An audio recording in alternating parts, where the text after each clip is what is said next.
a esta hora saludamos a Yoconda Herrera, catedrática de la Flaxo y especialista en análisis de migraciones internacionales. Muy buenos días, gracias por acompañarnos. Buenos días, muchas gracias.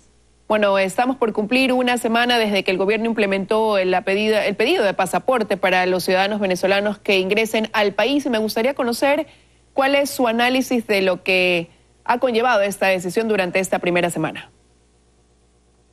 A ver, en primer lugar, me parece que el pasaporte fue una medida aislada que en lugar de provocar la regulación de estos migrantes, más bien los vuelve irregularizados. Es decir, un ciudadano que viene huyendo de no poder cumplir con sus necesidades básicas, con problemas de salud, de poder alimentarse, además tiene ahora que cruzar de manera clandestina y no legal el territorio ecuatoriano, la frontera, para poder entrar. Creo que el Estado en ese sentido no estaba ni solucionando el problema, sino más bien haciéndose cargo de otro problema más. Además de vigilar la frontera por los contrabandistas, por el tema del narcotráfico, ahora tiene que perseguir supuestamente a personas que él mismo ha ilegalizado.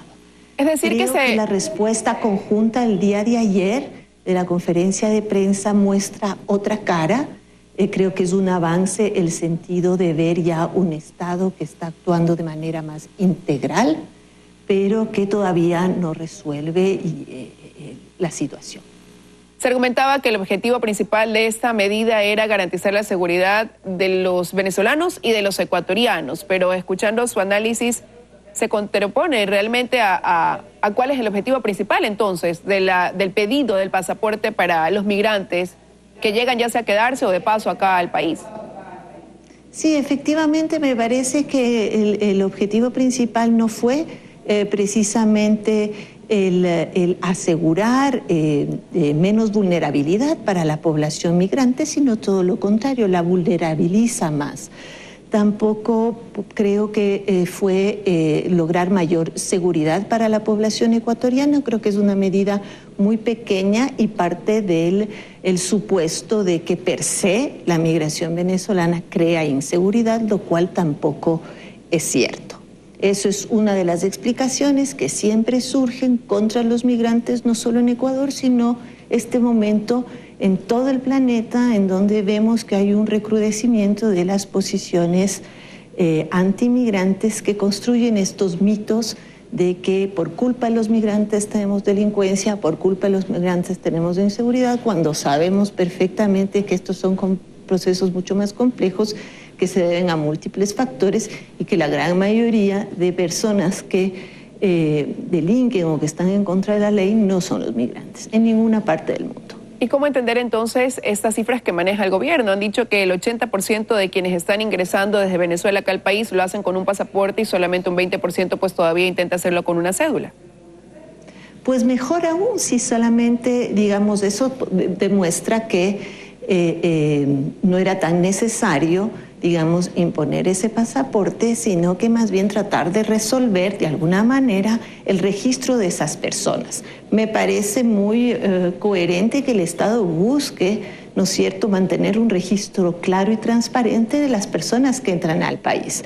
Pero creo que hay otras maneras de hacerlo. Las huellas digitales y una foto habrían sido suficientes, pero lo más importante aquí es el contexto en el cual se toma esta medida. Es un contexto de un éxodo inusual de personas que están huyendo de una crisis humanitaria. Entonces me parece que el contexto en que se toma la decisión es también bastante problemática. El Estado, por supuesto, y el país tiene todo el derecho y la obligación de registrar bien a todas las personas que circulan en el territorio. Es más bien recomendable, ¿no es cierto?, inclusive para tener políticas de inclusión, políticas de atención, de integración de esta población con la población ecuatoriana. El momento en la decisión es erróneo porque sabemos que son personas que no tienen la capacidad de obtener el pasaporte.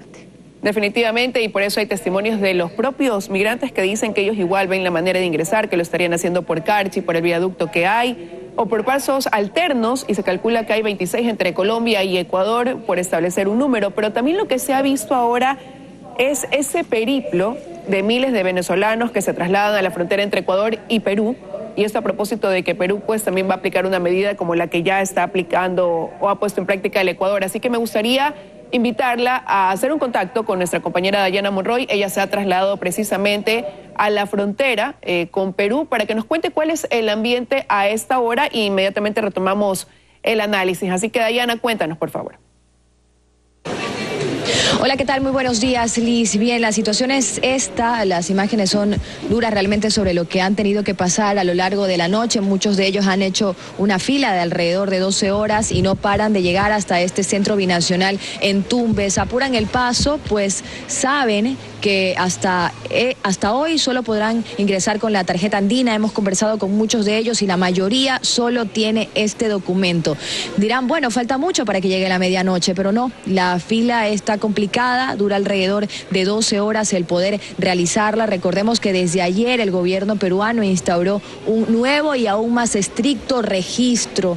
Ellos les toman las huellas dactilares, toman también fotografías para tener un registro. Nosotros pudimos hablar con el ministro del Interior de ese país, Mauro Medina, y él nos dijo que lo que más le interesa a Perú, aparte de la presentación del pasaporte, es que ellos estén registrados dentro de estos datos. También habló sobre la seguridad que se va a poner luego de que cuando ya llegue el sábado, luego de este viernes, y van a poner policías alrededor de la carretera para que las personas que intenten cruzar por esta vía, la vía que lleva finalmente a Tumbes o a otros puntos de Perú, ellos se vean obligados a regresar hasta este centro binacional y tomarse el registro. No habló de deportaciones, pero sí dijo que van a ser nuevamente extraídos hasta acá. Definitivamente los ojos del mundo y de organizaciones internacionales están puestos frente a cuál va a ser la reacción del gobierno peruano y también de los venezolanos que vienen en camino,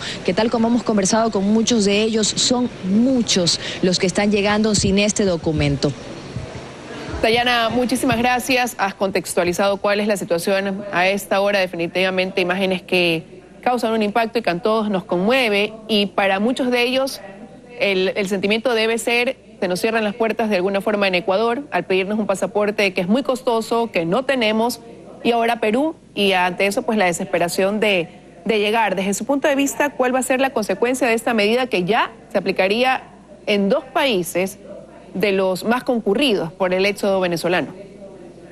Bueno, eso demuestra la urgencia de buscar una solución conjunta, integral. Este no es un problema de un país o de otro, es un problema de la región. Este rato es una crisis humanitaria, y la urgencia de que la reunión que ha convocado la Cancillería ecuatoriana a 13 estados, esperemos que estos estados respondan, se centre en la persona humana, se centre en los derechos, en la vulnerabilidad de esta población y de los ciudadanos en general, y no en las necesidades de los estados únicamente. Creo que esta reunión puede ser exitosa y necesaria y urgente, siempre y cuando el centro de atención y los acuerdos se tomen en torno a las personas.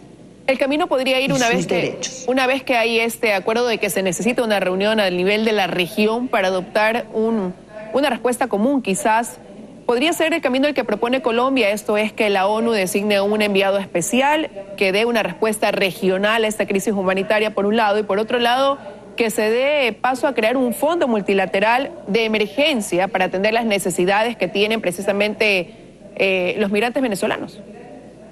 Exactamente, el reconocimiento de que existe una crisis humanitaria puede posibilitar efectivamente la conformación de un fondo multilateral en torno al cual se pueden liberar recursos para atender esta crisis humanitaria. Ahora, una cosa serán los acuerdos internacionales y regionales que tomarán su tiempo y que pueden darse, esperamos, el próximo mes, pero me parece que también hay medidas urgentes a ser tomadas a nivel nacional y también local. Yo creo que en paralelo a lo que pueda suceder en torno al acuerdo entre los distintos países, es necesario también contar con una política proactiva de protección a los migrantes, de una buena integración, de mucho diálogo y circulación de información para evitar reacciones xenófobas, reacciones que no se conduelen con la realidad de esta población. Estos sentimientos en contra de la migración venezolana de parte de la sociedad también tienen que ser contrarrestados con información, con una serie de elementos que muestren que no podemos tomar a los migrantes como chivos expiatorios de nuestros problemas. Y ahí la pregunta que se formulan muchos, es fácil incluso uno revisar lo que la gente piensa a través muchas veces de sus comentarios en redes sociales, es si el Ecuador está preparado o no para recibir esta afluencia, cuando en el país para los propios ecuatorianos hay muchas necesidades en cuanto a trabajo todavía, a salud, educación en algunos casos, aunque se ha avanzado muchísimo indiscutiblemente. Sí, mire, yo creo que los derechos a la salud, a la educación, a poder alimentarse son derechos humanos, son derechos que nosotros como pueblo, como nación, no debemos negarles a ninguna persona en el mundo. No estamos preparados efectivamente. Yo creo que la respuesta del Estado ha sido reactiva, no ha habido una estrategia. Ahora se está empezando a forjar esa estrategia un poco tarde, pero me parece al menos un paso positivo. Pero los derechos a alimentarse, a tener salud, son derechos universales, no son derechos para unos sí y para otros no. Y sin duda alguna, pues para poder solventar lo que conlleva recibir con los brazos abiertos a los migrantes venezolanos que no huyen por una voluntad férrea de querer de estar en otro país y conocer, sino por una crisis humanitaria, conlleva pues a la necesidad de tener un apoyo para solventar esos gastos. Pero lo cierto es que mientras la situación en Venezuela siga como está, el éxodo va a continuar y de forma masiva. Y ahí quisiera conocer su opinión, porque el secretario de la OEA, Luis Almagro, decía en una entrevista a un diario chileno, él resaltaba la necesidad de que se mantenga la presión internacional por un lado e incrementar, decía él, las sanciones contra la dictadura chavista. Suena fácil decirlo, pero en la práctica puede llegar a ser muy complicado. Sí, efectivamente, yo creo que son todavía procesos de mediano y largo plazo que tienen que ser abordados en distintos niveles, en distintas dimensiones. Por un lado está toda esta política internacional y de presión. Por otro lado están estos acuerdos mucho más urgentes en torno al éxodo venezolano entre los países. Y en tercer lugar está la necesidad de coordinar mejor las acciones de los gobiernos locales con el gobierno nacional para atender a una población, integrar una población junto con los y las ecuatorianas en el mediano y largo plazo. Es decir, sabemos que esto no va a terminar, sabemos que tenemos que enfrentar este problema, pues tengamos estrategias claras de integración social, no de exclusión, que trabajen conjuntamente con las necesidades de la población ecuatoriana, por supuesto, hacia una integración positiva. Quiero agradecerle su presencia esta mañana con su análisis en los desayunos de 24 horas con este tema tan sensible, sin duda alguna, que conlleva a una reacción del país ante una crisis humanitaria que se vive en Venezuela. Muchísimas gracias por habernos acompañado. Gracias también. Vamos a ir a una pausa y al regresar estará Vicente Albornoz con su segmento Economía para Todos.